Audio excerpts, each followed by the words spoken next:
Dr. Paul Mason, Corruption in Nutritional Science, from the HVMN podcast on YouTube, March 2021.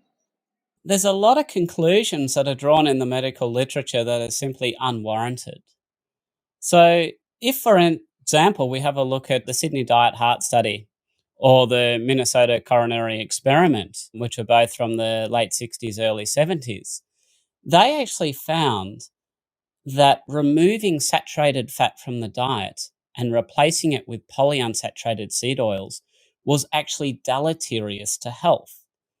And yet, for reasons only known to the investigators, and I think we can actually paraphrase a little bit here, because one of the investigators of one of these studies was actually asked before he died in an interview how they published the results. And the simple fact is they delayed publication significantly.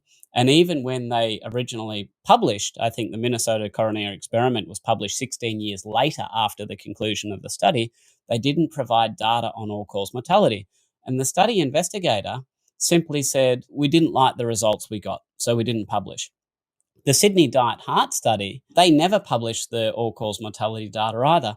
And the only reason we actually know the results of these studies today is because somebody went and dug out the results from old basements. They actually discovered them, decoded them, used reinterpreted all the results according to good scientific methodology, and lo and behold, we have the results.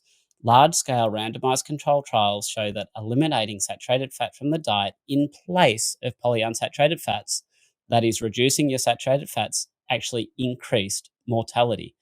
And we would never know this. This was good quality science that was destined to be lost to history.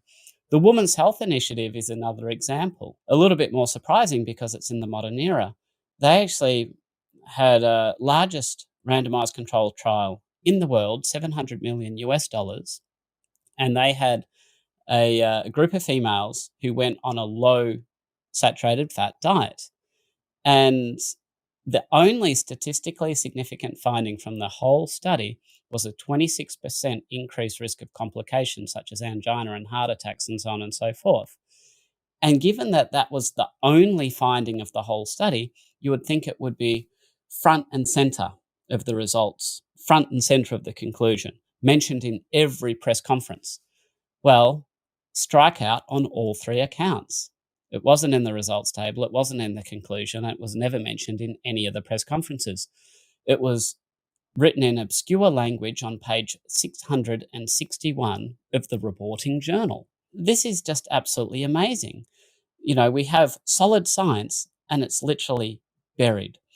And we have plenty of other examples of this going on. We have misinterpretation of bad science. So in 2020, I came across a paper that studied cholesterol supplementation and atorvastatin, which is a statin, a cholesterol-lowering medication use, in New Zealand white rabbits. Clearly, has no applicability at all for humans. And yet, in the conclusion, the authors of this paper suggested their results did apply to human patients. This is 2020, and we're using rabbit data to inform our use of statins. There was another study that actually looked at statin use, and it found that it actually increased the incidence of diabetes. So if I actually can quote, they said that it was a New England journal, actually this is a few years old, 2008, it was a statin trial. They found that there was a significant increase in physician-reported incidence of diabetes, and there was a statistically significant increase in HbA1c, which is a marker of average blood glucose levels. The authors also acknowledged that prior to this time, there were independent studies that confirmed worsening sugar control for at least 3 different types of statin medication. So on the basis of this, they had statistically significant findings. Now, my understanding, and everybody's understanding of statistical significance, is that it represents findings that are unlikely to be due to chance. We want to take out the element of chance, and we do that to a reasonable degree. Still, in the conclusion, these authors said, well, this worsening sugar control could reflect the play of chance. That defies the logic of having statistically significant findings. They simply could not compel themselves to look at the science and understand the science and say, oh, maybe statins are bad for diabetes. Maybe this is the evidence. Nope, they just said, oh, look, it's probably a random chance. Never mind that it reached statistical significance. A lot of conclusions in the medical literature are simply not warranted.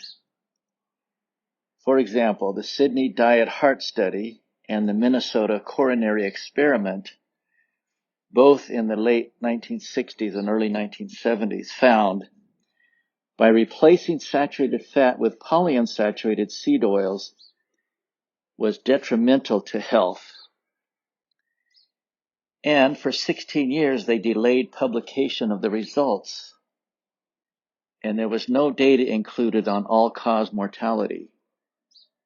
One of the authors simply said at the end of his life, "We didn't like the results." The original data was later found in basements. The results showed that eliminating saturated fats increased mortality. In another study, the Women's Health Initiative, this was the largest randomized control study ever held in the world and cost $700 million US.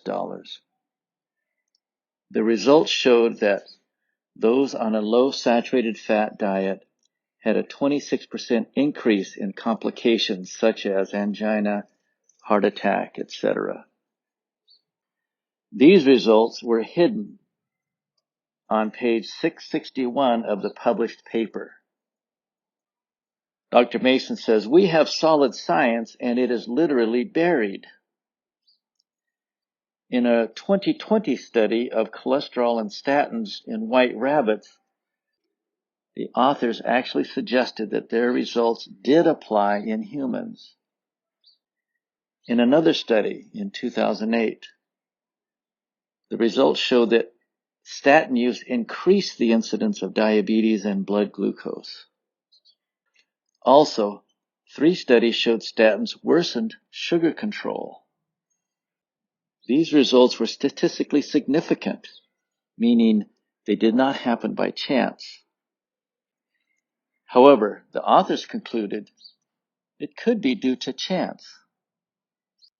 The authors could not simply say, maybe statins are bad for diabetes.